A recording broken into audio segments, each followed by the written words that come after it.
예, 방금 같이 읽으신 누가복음 10장 우리 30절에서 37절 말씀 가지고 목사님 여기 녹음해야 되는데 했어요? 아, 네. 실수했네.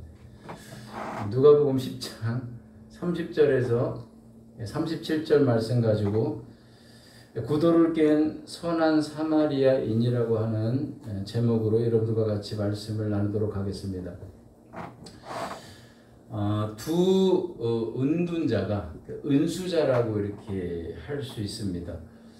그러니까 이제 이제 한적한 곳에 이렇게 가서 세상하고 이제 구별되어지게 이제 살면서 이제 도를 닦는 거죠. 하나님께 기도하면서 경건한 삶을 살던 이 두 은수자가 한 번도 다투지 않고 아주 오랜 세월을 함께 이제 살았습니다. 그런데 어느 날 두 사람 중에 한 사람이 다른 사람에게 이렇게 말을 하는 겁니다. 우리도 세상 사람들처럼 한번 다퉈보세. 싸워보자는 이야기죠. 그래서 다른 사람이 이렇게 말을 했습니다. 나는 다툴 줄을 모르네. 나는 싸우는 걸 몰라. 다시 첫 번째 사람이 이렇게 말하는 거예요. 내가 자네와 나 사이에 벽돌을 하나 놓고 이건 내 거야 라고 말하면 자네는 아니야 그건 내 거야 라고 말하는 거야. 내가 알려준 대로 하면 그러면 우리 사이에도 싸움이 시작될 거야. 그래서 둘 사이에 벽돌을 하나 이렇게 탁 놓고 이 첫 번째 사람이 말합니다. 이건 내 거야 라고 탁 이야기를 하는 거예요. 그래서 두 번째 사람이 말했습니다. 아니야 그거는 내 거야 라고 말했습니다. 그런데 이렇게 말을 해놓고 이 두 번째 이 은수자가 마음이 좋지 않은 거예요. 마음이 이제 편치 않아 가지고 말을 바꿔서 했습니다. 뭐라고 바꿔서 했냐면 맞아 그건 내 거가 아니고 자네 거야. 그러니까 어서 가져가게 라고 그렇게 대답을 했다고 합니다. 그래서 결국 두 사람은 도무지 싸울 수 없게 되었다라고 하는 그런 이야기가 있습니다. 아마 내 것이라고 이제 벽돌에 대한 그런 그 소유권을 주장하는 동료에 맞서서 나도 내 거야, 아니야, 그거 내 거야 라고 이제 주장을 했다면 서로가 이제 서로를 향해서 대립하는 그러한 아마 나쁜 벽이 그들 사이에 만들어졌을 겁니다. 그런데 둘 사이에 벽돌을 세우려는 그 시도에 맞서지 않고요. 오히려 그래 그거는 자네 거야. 그러니 어서 자네 것을 가져가게 라고 그렇게 벽돌을 빼내었을 때 내가 내 벽돌을 세우지 않고 그 벽돌을 빼내었을 때에 그때 벽을 제거하는 그러한 좋은 구도를 창조할 수 있었습니다. 오늘 말씀은 선한 사마리아인의 비유입니다. 이 비유로 나쁜 틀과 그리고 나쁜 그런 구도 속에 갇혀 살아가는 사람과 그 나쁜 틀을 허무는 그런 작은 발걸음을 내디딘 자를 소개하고 있습니다. 먼저 이 비유의 배경을 한번 살펴보면 예수님 당시 이스라엘에는요 아주 오래 전부터 짜여진 그러한 나쁜 그런 구도가 힘을 발하고 있었습니다. 어떤 구도냐면 바로 유대인과 사마리아인의 갈등 구조입니다. 유대인과 사마리아인 사이의 대립 구도예요. 이 대립 구도가 이 갈등 구조가 만들어진 이유가 있는데 두 가지로 이제 말할 수 있습니다. 첫째는 뭐냐면 북이스라엘의 그 멸망당한 이후에 아수르가 이제 어떤 정책을 실시하냐면 이주 정책을 실시하는 겁니다. 그래서 사마리아에 사는 사람들을 그 이방 땅으로 옮겨가고 그리고 이방 땅에 있는 그런 이방인들 이 사람들을 이 사마리아 땅으로 데려와서 살게 하는 겁니다. 그래서 이 사마리아 지역이 어떤 지역으로 변해버리냐면 같은 이스라엘 동족이었는데 이 지역이 혈통과 문화 그리고 종교가 모두 다른 그런 민족들과 섞여버리는, 그래서 혼합되어지는 그런 정체성을 잃어버렸기 때문입니다. 이것이 바로 첫 번째 이유입니다. 그렇기 때문에 순수한 그러한 정체성, 신앙의 정체성, 혈통적인 그런 정체성을 잃어버린 그러한 사람들이다, 그런 지역이다라고 해서 유대인들이 배척한 거예요. 그러니까 너희들하고는 우리는 사귀지 않아, 상종하지 않을 거야 라고 하면 상대하지 않았습니다. 다음 두 번째 이유가 있는데, 그것은 뭐냐면 북이스라엘이 멸망한 다음에 그 뒤를 이어서 남왕국 유다도 멸망을 하지요. 그래서 이 유다가 멸망한 다음에 70년 동안 포로 생활을 하게 됩니다. 그리고 포로 생활을 마치고 다시 유다 땅으로 돌아왔죠. 근데 유다 땅으로 돌아온 그 유대인들이 어떤 운동을 벌이냐면 재건 운동을 벌이는 겁니다. 그래서 두 가지 큰 그러한 공사를 시작을 하죠. 그것이 바로 성전 공사와 성벽 공사였습니다. 그런데 이 재건 공사를 아주 적극적으로 방해한 게 바로 누구냐면 그 지역의 주도권을 뺏기고 싶지 않았었던 그 사마리아 사람들인 거예요. 그래서 우리가 느헤미야서에도 나오지만 그 사마리아 사람들이 산발랏, 도비야 이런 사람들이 악한 그런 계교를 통해서 이스라엘을 무너뜨리려고 하고 재건하려고 하는 그 이스라엘을 열심히 무너뜨리려고 그렇게 힘을 내죠. 그래서 이렇게 유대인들은요, 이런 사마리아인들을 이스라엘 같은 민족, 같은 그런 동족 이스라엘 민족으로 여기지 않는 겁니다. 그래서 이러한 두 집단의 갈등 구조가 계속해서 고조되어지고, 그리고 그것이 자리 잡아 내려왔습니다. 이때 갈등의 정도가 어느 정도였냐 하면 서로 상종하지 않는 거예요.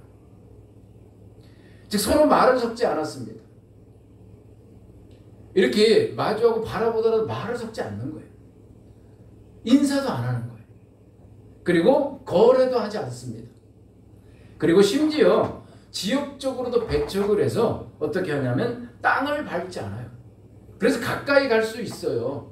사마리아 지역을 통해서 가면 가까이 이동할 수 있음에도 불구하고 이 이스라엘 사람들이, 유대인들이 멀리 돌아서 다녔을 정도로 그러한 갈등 구조가 있었다는 거죠. 즉 아주 나쁜 그런 구도가 이스라엘 안에 그렇게 만들어진 겁니다. 이런 역사적 배경 속에 살아가던 어느 날 한 사건이 발생했습니다. 그것이 바로 30절입니다. 예수께서 대답하여 이르시되 어떤 사람이 예루살렘에서 여리고로 내려갔다가 강도를 만나매 강도들이 그옷을 벗기고 때려 거의 죽은 것을 버리고 갔더라. 한 유대인이 예루살렘에서 여리고로 내려가다가 아주 폭압적인 그런 강도, 아주 질 나쁜 그런 강도를 만나서 참사를 겪습니다. 강도 만난 사람의 상태를 거의 죽은 것을 버리고 갔다 라고 그렇게 표현하고 있는데요. 이 말은요, 강도들이 옷을 모두 벗기는 그러한 약탈을 저질렀다 라고 하는 말입니다. 그리고요, 그 사람에게 어떻게 해요?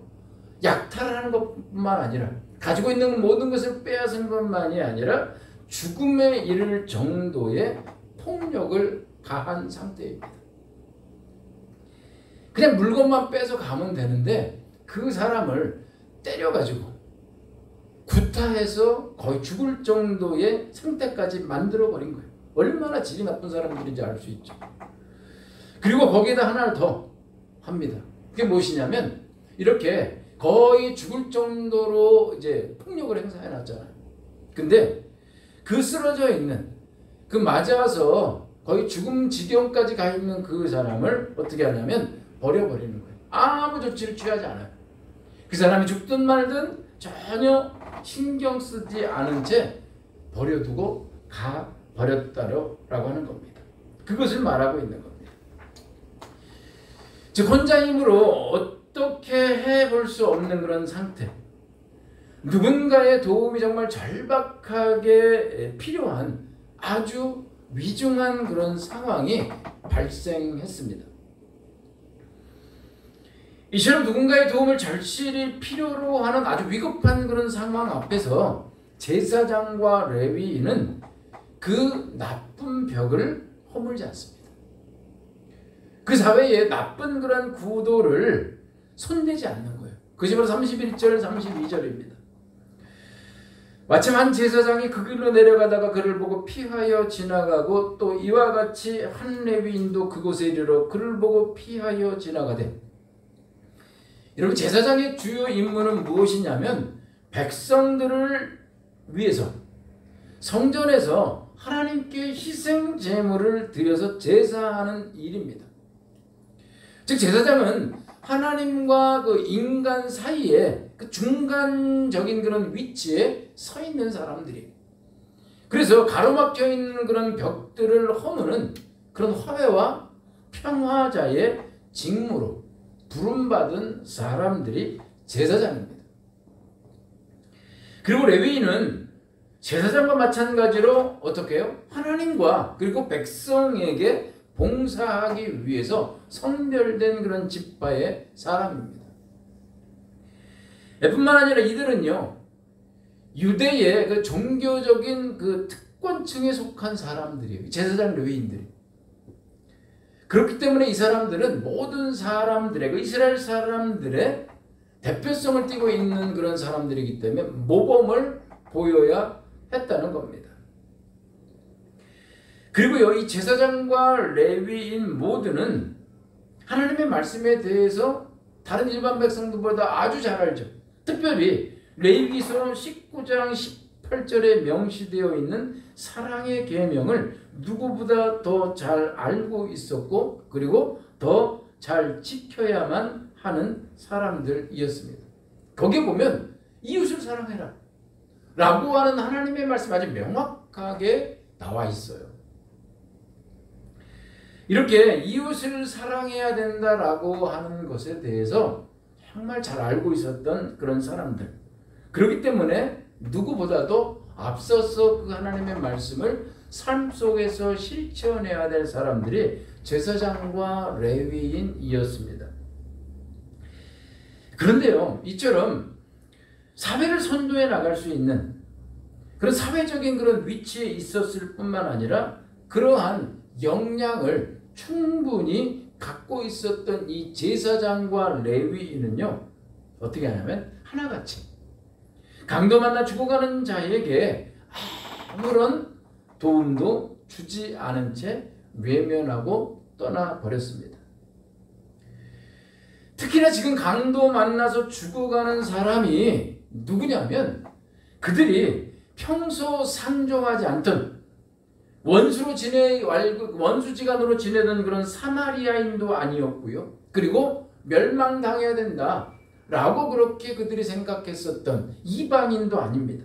누굽니까? 바로 동족 유대인이에요. 자신들과 같은 그런 처지, 자신들과 같은 그러한 이스라엘 백성이었다라고 하는 겁니다. 근데 그럼에도 불구하고 그들은 동족 유대인이 쓰러져 있음에도 불구하고 그 험한 꼴을 당해서 지금 죽음을 바로 이제 앞에 두고 있는 그런 상황임에도 불구하고 어떻습니까? 다가가서 이 사람이 정말 살았는지 죽었는지 라고 하는 그런 여부를 확인하려고 하는 최소한의 그러한 노력도 하지 않습니다. 사람이라면 마땅히 누군가가 도움이 필요로 하는 그런 상황이 있으면 다 도움을 주려고 하는 것이 인지상정이잖아요. 근데 이렇게 일반적이고 기본적인 그러한 모습조차 보이지 않는 겁니다. 참 비정한 모습이 아닐 수 없습니다. 이것은 바로 어떤 구도냐면 바로 무관심의 구도예요. 나쁜 구도죠. 이스라엘 백성과 유대인과 선한 사마리아인들이 서로가 서로를 못 잡아먹어서 안다라는 미워하고 앙숙이 되어서 살아가는 그러한 대립과 그런 갈등의 그런 분리의 그러한 구조뿐만 아니라 무관심의 구도인 거예요. 남이 어떻게 되어지든 말든 상관하지 않는 거예요. 참 나쁜 구도죠. 이런 무관심의 구도는 개인뿐만 아니라 어떻게 해요? 공동체 모두에게 해악을 끼치는 아주 나쁜 구도입니다. 이런 무관심의 구도 속에서 어떤 변화의 노력을 전혀 기울이지 않은 그런 제사장과 레위인의 모습을 통해서 두 가지를 생각해 볼 수 있습니다. 첫 번째는요, 우리에게 아무리 많은 그러한 지식이 주어지고, 그리고 우리들에게 아무리 많은 그런 능력과 그리고 권한이 우리들에게 주어졌다고 해도요, 그 능력과 권한에 부여된 그런 역할, 그런 사명, 이런 것들을 우리들이 망각하고 아무 일도 하지 않고 손을 놓고 있다면요, 거기에는 아무 일도 일어나지 않는다는 사실입니다. 아무리 많이 알고 있으면 뭐 하겠어요. 그리고 하나님께서 그 사람에게 그 일들을 하려고 아무리 많은 그런 역량을 그에게 부어줬다 하더라도 그가 가지고 있는 그런 지식과 역량과 그런 권한, 그런 그 자리, 그런 지위를 이제 부여되어져 있는 것들을 다 내려놓고 전혀 아무 일도 하지 않는다면 현실 가운데는 아무 결과도 일어나지 않는다라고 하는 겁니다. 다른 하나는 무엇이냐면 유대인과 사마리아인의 갈등과 대립의 구도가 오랫동안 유지되어졌어요. 오랫동안 유지되어졌음에도 불구하고 그들은 어떻게 했냐면 그 오랜 갈등과 대립의 구도, 그 혐오의 구도를 변화시키려고 하는, 바꿔나가려고 하는 그런 노력과 고민 없이 그 구도에 적응해 살아왔습니다. 그 결과 그 유대인과 사마리아인과의 갈등과 구도는 그곳에 국한되지 않더라는 거예요. 거기에서 머물러 있는 것이 아니라 그것이 어떻게요? 더욱더 확장되어져 가는 거예요. 그래서 그 나쁜 구도는 나의 이익 앞에서는 타인의 고통을 쉽게 외면하고 던져버릴 수 있는 그런 지경으로까지 심각하게 잠식하고 확산되어졌다라고 하는 사실입니다.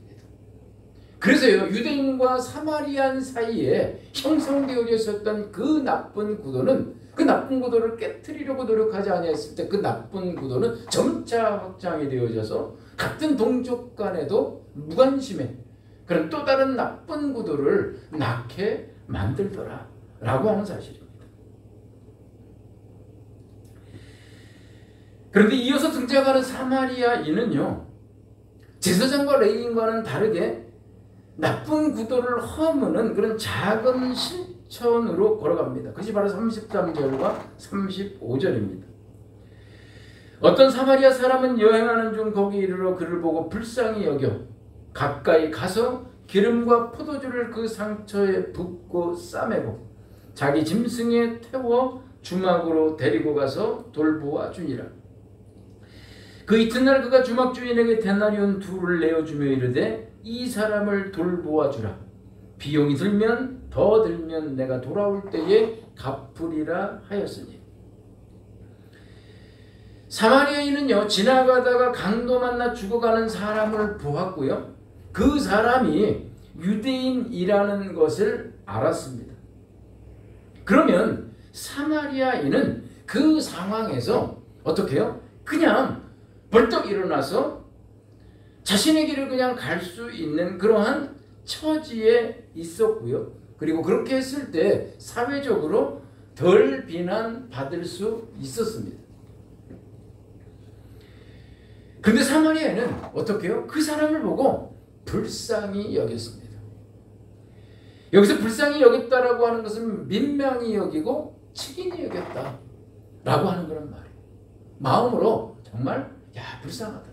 마음이 짠해졌다라고 하는 거죠. 즉 사마리아인은 당시 유대인과 사마리아인 사이에 형성되어져 있는 그 갈등과 미움의 구도를 벗어나서 그 어려움에 처한 상대방의 처지와 입장을 깊이 공감했습니다. 그리고 그 아픔을 자신의 아픔으로 느낀 겁니다.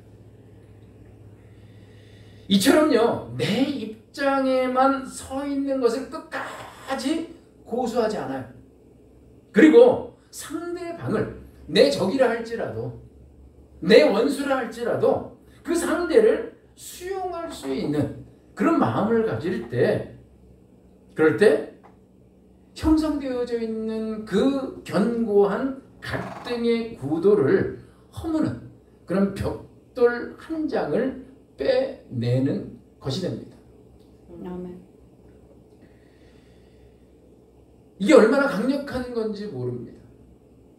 여러분, 내 입장을 계속 고수하는 거예요. 내 주장을 전혀 굽히지 않아요. 난 자신이 옳다라고 하는 것을 끝까지 주장합니다. 그리고 내가 서 있는 그 자리, 그 진영, 내 편에 대해서만 계속 서 있는 거예요. 그 입장을 전혀 바꾸지 않아요. 그런 그 사람과 그리고 그 다른 그 또 다른 사람이 서로 만났을 때는 전혀 좁혀질 수가 없어요. 근데 그 구도는 허물어질 수도 없는 거라는 거예요. 근데 상대가 아무리 그 자리를 끝까지 고수한다 할지라도 이 한쪽 편에서 어떻게 해요? 내가 그 입장, 나의 입장만을 고수하는 것이 아니라 어떻게 해요? 내가 하나님 앞에 어떤 것이 바른 것인가? 라고 하면서 내가 하나님 앞에 정말 내 입장 지금 현재는 이것이지만 내가 그것이 하나님 앞에서 틀릴 수도 있고 정말 내가 하나님 앞에 바른 것이 무엇인가를 분별하면서 내가 하나님 앞에 바른 것이라면 내가 언제든지 그것을 내가 수용하리라. 그 길을 따라가리라. 라고 하는 그런 마음의 여지를 가질 때에, 그 같은 그 수용의 마음을 가질 때에 우리들은 그 간극을 서서히 좁혀서요, 그 대립의 구도를 허물어 나아갈 수 있게 되어지는 겁니다. 아멘. 다음으로 사마리아인은 강도 만난 자에게 다가가서 구체적 도움을 베풀었습니다. 우선 쓰러져 죽어가는 사람에게 포도주와 기름을 부어서 응급처치를 합니다. 이어서요, 강도 만난 그 유대인을 자기 짐승에 태워서 주막으로 데려가 돌보아 줍니다. 그리고 다음날 주막 주인에게 데나리온 2를 내주면서 환자를 돌보아 줄 것을 부탁했습니다. 사마리아인은요, 강도 만난 유대인을 위해서 자신의 것을 아낌없이 희생했어요. 바쁜 여행 중에 그의 시간을 우선 할애했죠. 그리고 포도주와 기름, 그리고 숙박병기와 같은 그러한 물질적 비용을 부담했습니다. 강도 만난 사람을 살리기 위해서 사마리아인이 아낌없이 내려놓고 그 다음에 드렸던 그 시간과 물질의 희생과 헌신은 사마리아인과 유대인 사이에 자리 잡은 갈등과 그 벽을, 그 구도를 허물기 위해 빼는 두 번째 벽돌이라고 할 수 있습니다. 우리가 오랜 그런 구도와 그런 틀들을 허물기 위해서는 어떻게 해요? 내가 붙잡고 있는 것들을 내려놓을 수 있어야 합니다. 오늘 말씀은 선한 사마리아인의 비유로 예수님이 당시 나쁜 그런 구도 속에 살아가는 유대 사회에 던져주신 말씀입니다. 즉 바른 방향을 제시해 주신 것이에요. 그 방향으로 너희들이 머물러 있으면 안 돼. 너희들이 나가야 될 방은 바로 이것이야 라고 선한 사마리아인의 비유를 통해 말씀해 주시고 계시는 겁니다. 이 비유를 통해서 주시는 예수님의 메시지는요, 나쁜 그런 구도에 적응해 살아가지 말라는 거예요. 그래서 나쁜 구도가 있다면 그 나쁜 구도를 허물고 그리고 바르고 좋은 하나님 그런 구도를 구축하는 데 힘을 기울이라고 하는 겁니다. 아멘. 예수님은 나쁜 구도를 허물고 그리고 좋은 그런 구도를 우리 삶 속에 구축하라고 메시지만 남기시지 않았습니다. 그렇게 메시지만 던지지 않았어요. 어떻게요? 그 나쁜 구도를 정말 직접 깨뜨리기 위해서 이렇게 비유를 통해서 말씀해 주신 것에 그치지 않고 어떻게 해요? 친히 직접 사마리아 땅에 들어가셔서 사마리아 여인을 만나서 그 여인이 어둠 속에 살아가던 그 여인이 새로운 삶을 살아갈 수 있는 그러한 하늘의 사다리가 되어 주셨습니다. 우리가 깨트려야 하는 그런 구도는 어떤 것이 있을까요? 오늘 말씀을 가지고 우리들의 현실, 우리들의 삶을 한번 돌아보고 적용해 봐야 합니다. 깨트려야 하는 그런 구도는 어떤 것이 있을까? 우선 사회적으로는요 아주 오래되었죠. 그리고 지금도 아주 극렬하게 힘을 발하는 그런 갈등과 대립 속에 있는 정치적인 그런 구도가 있습니다. 뿐만 아니라 우리 가정에도 나쁜 구도가 있죠. 그리고 우리 교회와 그리고 우리 자신에게도 나쁜 그러한 구도들이 자리 잡은 그러한 나쁜 그러한 구도, 나쁜 그러한 틀들이 있습니다. 그게 어떤 것일까? 라고 하는 것을 우리들이 오늘 말씀을 통해서 한번 되돌아보는 시간을 가져야 되겠습니다. 그리고 이렇게 오래된 그런 나쁜 구도를 깨기 위해서 사마리아인은요 자신의 시간 그리고 자신의 물질을 기꺼이 내려놨습니다. 마찬가지로 우리가 이 나쁜 구도를 깨기 위해서 이것을 바꿔나가기 위해서 우리가 내려놔야 될 것들은 무엇일까? 그리고 배워내야 할 것들, 단절해야 될 것들은 무엇이 있을까? 라고 하는 것을 우리들이 한번 돌아봐야 되겠습니다. 그래서 우리들이 깨트려야 될 그런 구도와 틀들 그리고 내려놓아야 될 것들을 내려놓음으로 그런즉 누구든지 그리스도 안에 있으면 새로운 피조물이라 이제 것은 지나갔으니 보라 새 것이 되었도다라고 하는 그런 말씀처럼 날마다 새로운 그런 피조물로 우리들이 자라가야 되겠습니다. 그래서 오늘 이 말씀을 놓고 함께 기도하도록 하겠습니다. 우리 안에 나쁜 구도를 깨트릴 수 있는 은혜를 주십시오. 그것을 깨트리기 위해서 우리들이 내려놓아야 될 것들이 무엇인지 보여주시고 그것을 내려놓을 수 있도록 해주시어서 우리들이 하나님의 은혜 안에서 새로운 그런 피조물로서 날마다 성장하고 날마다 그렇게 성숙되어질 수 있도록 해달라고 우리 같이 한 시간 함께 기도하시겠습니다.